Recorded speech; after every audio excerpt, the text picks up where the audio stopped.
এটা সত্যি যে যখন প্রথম পশ্চিম বাংলার মাটিতে বিজেপির নেতৃত্বে সরকার গঠন হয় তখন যারা আমরা সংখ্যালঘু সম্প্রদায়ের মানুষ তারা আমরা প্রচুর আতঙ্কে ছিলাম এবং গ্রামের মানুষের মধ্যে একটা আতঙ্ক ছড়াচ্ছিল বা এখনো আছে যে আমরা কি করব কারণ আমরা যারা সংখ্যালঘু মানুষ তারা আমরা জানি যে সংবিধানের আর্টিকেল 14, আর্টিকেল 15, আর্টিকেল 25 সমস্ত ধর্ম বর্ণ জাতি নির্বিশেষে সকলের মৌলিক অধিকার এবং সকলের সমান অধিকার রয়েছে সেটা সংবিধানে বলা হলেও আমরা যারা সংখ্যালঘু সম্প্রদায়ের মানুষ আমরা দেখেছি যে এই পশ্চিম বাংলার মাটিতে ভারতবর্ষের মাটিতে যখন যে সরকারি গঠন হয়েছে না কেন তখন সব সময় আমাদের মুসলিম সংখ্যালঘু ভোটকে ভোট ব্যাংক হিসেবে ব্যবহার করা হয়েছে।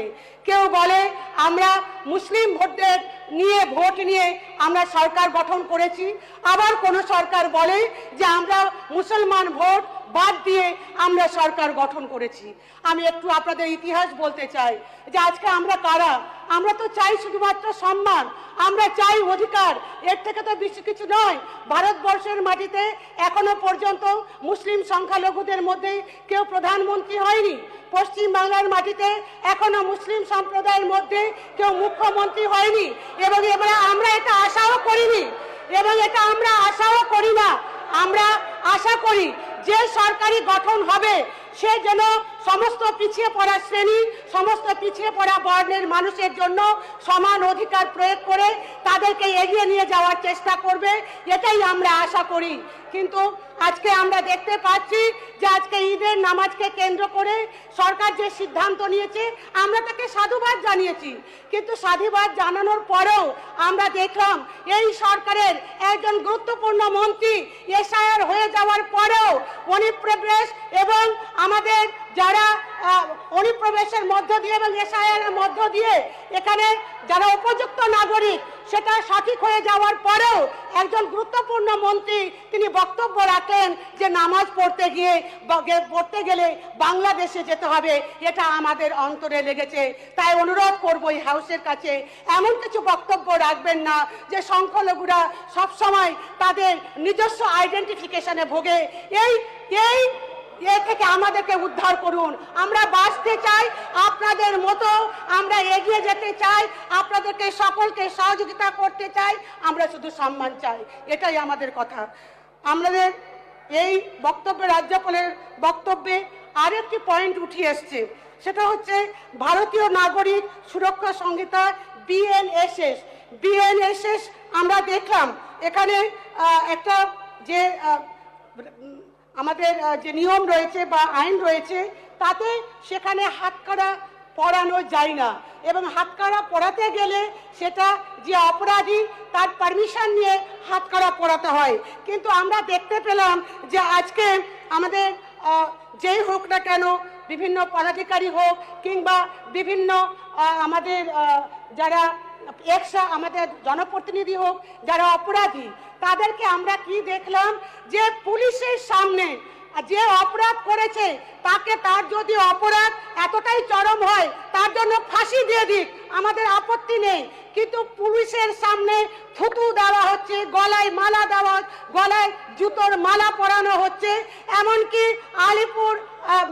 আলিপুরে আমরা দেখতে পেলাম কোর্ট চত্বরে সেখানে একজন অনারেবল আইনজীবী উনি দরজায় পা দিয়ে ধাক্কা মারছেন।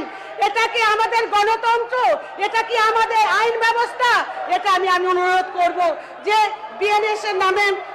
বিএনএসএস এর নামে যেভাবে আজকে সরকারের সামনে সরকারের আইনকে ভুলুণ্ঠিত করা হচ্ছে এটা দেখার জন্য আমি অনুরোধ করব। আমি আরেকটি পয়েন্টে বলতে চাই, আমি স্বাগত জানাই এই সরকারের যে সিদ্ধান্ত নিয়েছে যে বর্ডার এরিয়া বেড়া দেওয়ার জন্য যে সিদ্ধান্ত নিয়েছে সেই সিদ্ধান্তকে আমি সাধুবাদ জানাই। আমাদের বিশেষ করে পশ্চিম বাংলা এবং বাংলাদেশ সংলগ্ন 2216 কিলোমিটার রয়েছে যেটা বর্ডার সংলগ্ন এরিয়া এবং তার মধ্যে আমাদের 8টি জেলা সেই বর্ডার সংলগ্ন এরিয়ার মধ্যে পড়ে এবং আমরা সেই প্রায় 1070 একর জমি আমাদের সরকার অ্যাকুয়ার করবে সেটা বলেছেন, আমি ধন্যবাদ জানাচ্ছি। কিন্তু একটা জিনিস আমি বলতে চাই যে 1070 একর জমি যে বিএসএফের হাতে তুলে দেওয়ার সিদ্ধান্ত নিয়েছে, সেই জমিকে কেন্দ্র করে বিশেষ করে যারা কৃষক, যারা কৃষি জমির সঙ্গে যুক্ত, সেই কৃষক এবং কৃষি জমির সঙ্গে যারা যুক্ত কৃষিজীবী মানুষ, তাদের স্বার্থের জন্য আমি এই হাউসের কাছে আবেদন করব যে বিএসএফকে সেই জমি তুলে দেওয়ার সময়, যেহেতু এটা গরিব মানুষদের কৃষি জমি, তো তাদের জন্য যেন ল্যান্ড লুজার সার্টিফিকেট তাদেরকে দেওয়া হয় এবং তাদেরকে এক্সাম্পটেড ক্যাটাগরির মধ্যে ফেলে চাকরিতে যেন তাদেরকে সেই পরিবারের একজনকে চাকরি দেওয়া হয়, সেই আবেদন অবশ্যই আমাদের থাকবে। আমি যে পয়েন্টটি আরো আপনাদের কাছে তুলে ধরার চেষ্টা করব,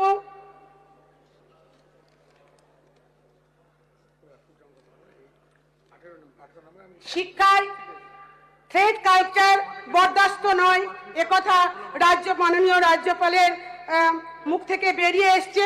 কিন্তু আমি আপনাদেরকে বলতে চাই, শিক্ষায় থ্রেড কালচার বরদাস্ত নয়, কিন্তু পাশাপাশি দেখছি প্রশাসনিক জায়গায় আমাদের বিডিও এবং আইসি চেয়ারে যেভাবে অনারেবল আমাদের মন্ত্রীরা বসছেন, সেটা কিন্তু আগামী দিনে থ্রেড কালচারের ইঙ্গিতই দেয়, সেই কথাটা আমি মনে করিয়ে দিতে চাই।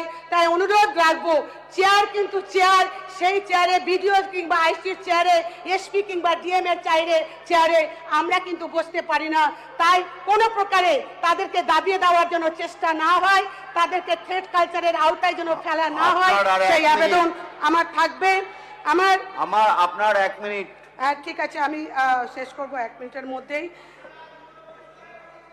আমি এসআইআর নিয়ে একটু কথা বলতে চাই। এই রাজ্যপালের ভাষণে যে ইস্যুকে কেন্দ্র করে সরকার তৈরি হয়েছে, যে ইস্যুকে কেন্দ্র করে সরকার গঠন হয়েছে এসআইআর, সেই এসআইআর নিয়ে সরকার তো গঠন হয়ে গেছে, কিন্তু যারা ডিলিটেড ভোটার, সেই ডিলিটেড ভোটাররা যারা ট্রাইব্যুনালে গেছে, এখনো পর্যন্ত ট্রাইব্যুনালে গিয়ে কতদিনের মধ্যে তাদের সমস্যার সমাধান হবে, একটি কথাও এসআইআর সম্পর্কে এই রাজ্যপালের ভাষণে নেই।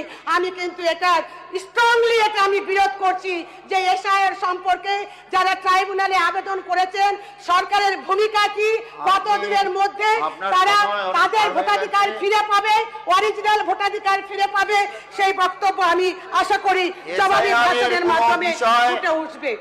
এবং ইতিমধ্যেই আমি আরেকটা কথা বলি যে এই সরকার এমন একটা মুসলিম বিদ্বেষী সরকার পরিচয় যেন না দেয়, কারণ কয়েকদিন আগে আমরা দেখলাম পার্ক সার্কাস সংলগ্ন যে রাস্তা সুরাবর্দী এভিনিউ এর নাম বদল করে গোপাল মুখার্জি রোড ঘোষণা করা হয়েছে।